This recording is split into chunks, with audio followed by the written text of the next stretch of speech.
Kodeks poljoprivredne prakse nije nešto što je obavezujuće za poljoprivredne proizvođače, dakle nije u pitanju nikakva uredba, nikakav zakon,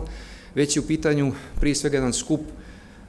dobrih sugestija, koji su rezultat onoga što zovemo dobra praksa. Dakle, na bazi iskustva koje postoji u EU kada je u pitanju poljoprivredna proizvodnja,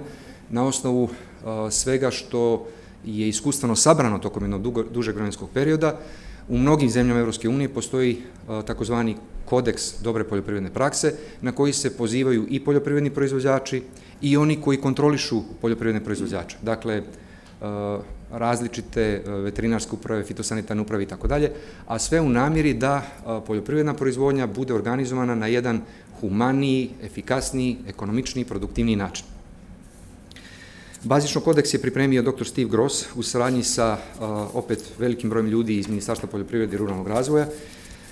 Mi smo morali taj kodeks da prilagodimo onome što su trenutne mogućnosti koje postoje u Crnoj Gori, dakle ne samo da govorimo o kopiranju onoga što postoji u EU, jer mi nemamo još uvijek strukture koje postoje u Crnoj Gori, koje su na nivou struktura koje postoje u EU, tako da se moramo fazno prilagođavati tome i ovaj ćemo kodeks lagano dorađivati kako bude polako odmicalo vrijeme i kako budemo usvajali upravo te strukture poput ove današnje o kojima govorimo kada je u pitanju Agencije za plaćanje